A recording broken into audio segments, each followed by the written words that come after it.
All right. Good morning. Day 241. It's like 6. I just ate hot dinner, breakfast in my tent, which is so weird. I'm like not a huge breakfast person, but I didn't eat dinner last night. I didn't eat dinner the night before. I'm carrying all of these dinners, but I'm too scared to eat them at night. And I've been starting slightly later, so I haven't wanted to stop along the way.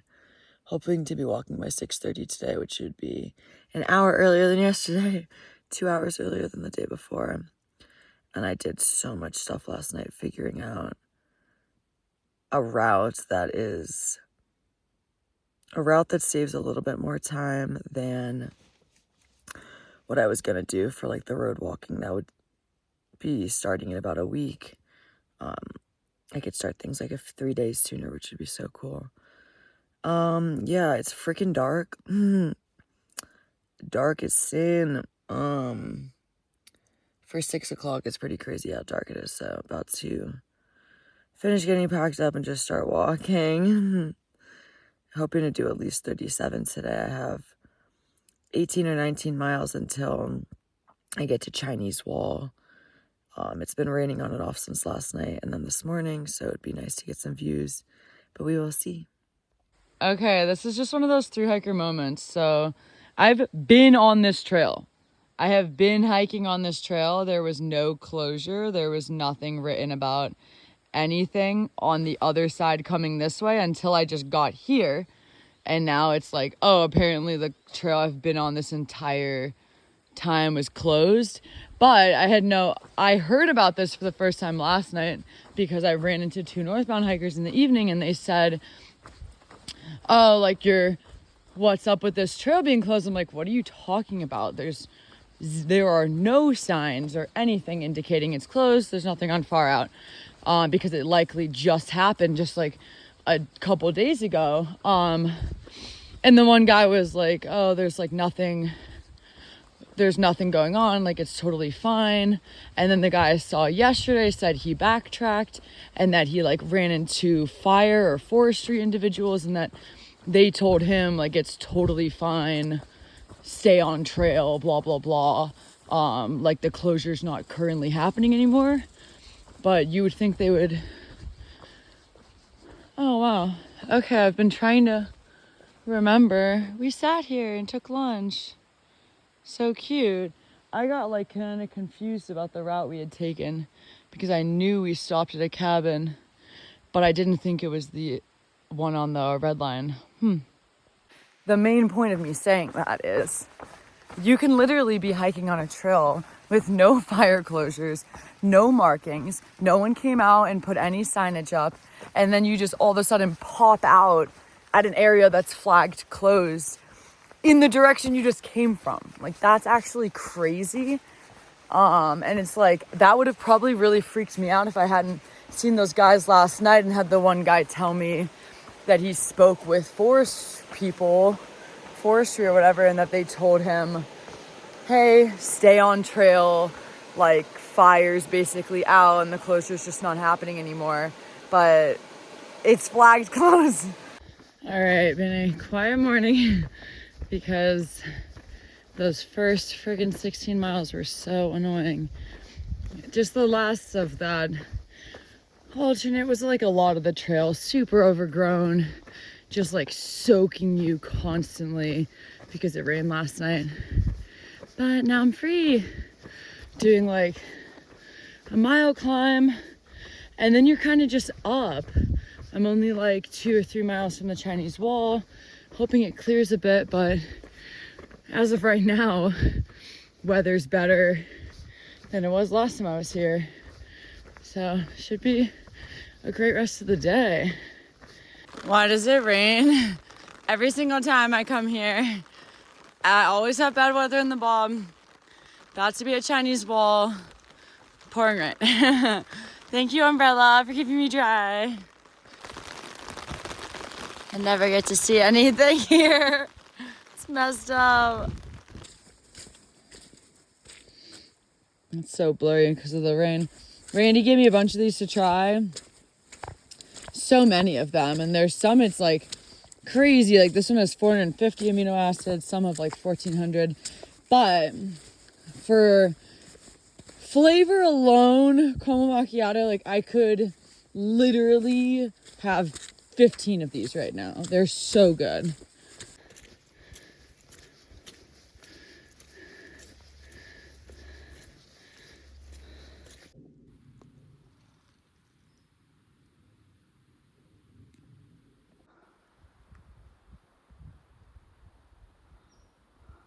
A little blue peeking out for me.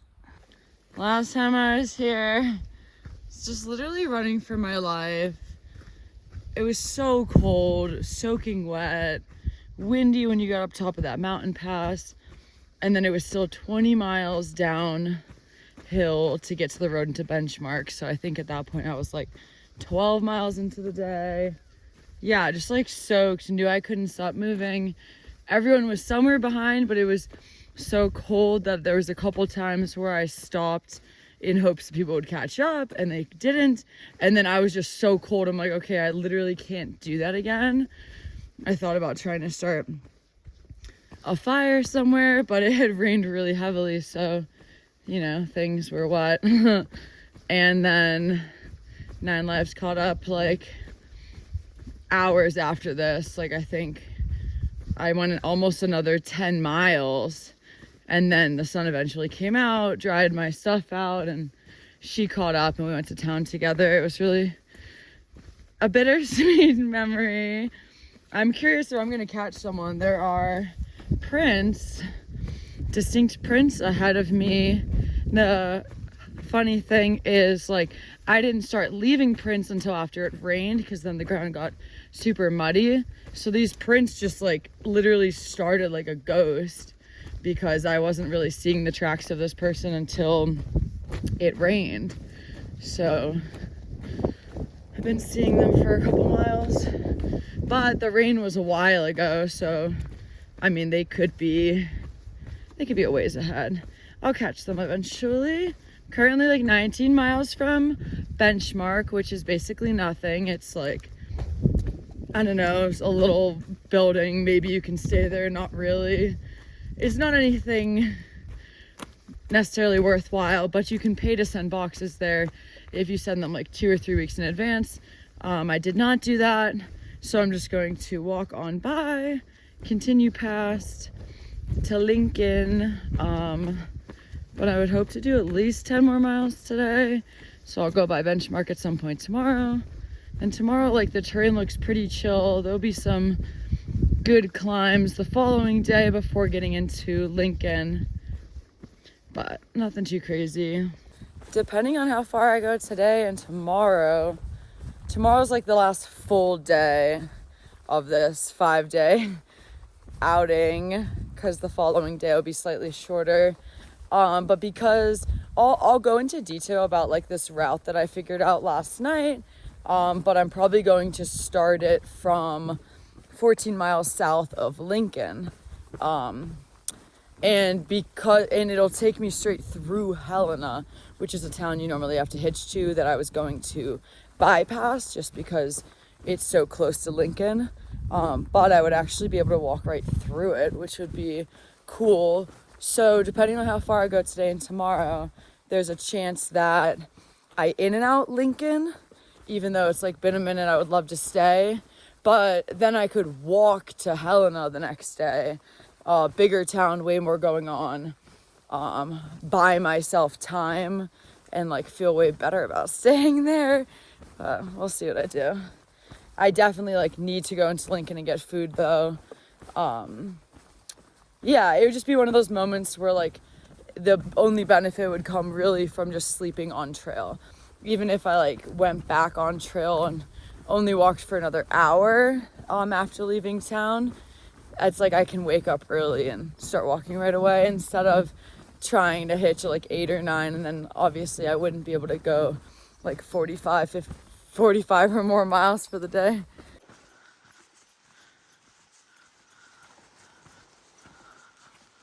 All right, later day update. Today started rough. First 16 miles, ridiculously overgrown. I was soaking wet because all the plants were wet. Then got to like the Chinese wall area, so it opened up, which was nice, but it rained for like a lot of that, so the experience was very similar to the first time I was there last year, but it did eventually clear up, and it kind of cleared. Last time it cleared for me like after I like started descending, so it was sort of just wasted, but at least this time it cleared before I went up the last mountain pass, so I got some views. It was pretty nice. And yeah, I mean, literally just dropping down and just cruising for the rest of the day should be nice and easy. But I'm coming on here because I just had the best human interaction of my entire life. And I knew people were gonna be asking if I was southbound and being like, you're really late, which is hilarious, which I get. Like, yeah, if you said that to someone and they were like, no, I'm fine, that'd be concerning, but I've done the math. I just have to hike 35 miles a day for the next 5.5 weeks. I actually just redid the math. Math's looking great. But so this guy was like, are you southbound? I was like, yeah. He's like, flip-flop? Like, no. He just looked at me and like concern in his eyes and was like, and I was like, yeah, I just have to do 35 miles a day to get through. And he was like, good luck. It was just he just seemed so concerned, but which I totally understand. If anyone was going southbound right now without the intention of doing like insanely huge miles, like I'm doing 250-mile weeks, so 500 every 2 weeks, 1,000 a month. And I'm gonna try to do better than that any chance that I get. I think road walking portions I'll be able to push bigger miles just because of like how consistent the like amount of time it is. Like I can usually go 3.5 miles on a road walk. But yeah, that was just pure gold. Like someone earlier stopped me and asked if I was southbound. They were like, ooh, like, you really gotta move. And I was like, yeah, it's like totally fine. I like just came off another trail, so like I'm ready to go. But yeah, this dude just seems scared for me. I'm no fool. Hiked like 18,000 miles, which is crazy. Inside, I still feel sometimes like the little girl who's 21 years old and is going on her first through hike on the PCT. Because I just feel like I blinked. And now I'm this person. And it's been a crazy year. But yeah, pretty far into the day. I'm just hoping to go as far as I can. I feel like if I want to go in and out of town in Lincoln instead, then it might be nice to go further today.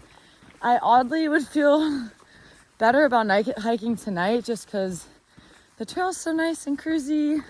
And I'm like heading toward a more populated area. Like I've seen a bunch of tents actually, and I'm near Benchmark. I'm only 15 miles ish from Benchmark, which is like a really popular trailhead for people to come into the Bob. So we'll see what I do. I feel like I have to do a really big day today or tomorrow or both. This is definitely what I remember the most, like from this section, is eventually popping out and being able to dry off all my stuff because like it had rained the night before, everything was soaked and so heavy. And I was like hoping to try to go into Benchmark or into Augusta from Benchmark, but it sounded like it was gonna be a really hard hitch. But then 9 Lives and I linked up and we got into town so fast. It was incredible. Okay, once again, fully in my tent, everything set up, just paused it.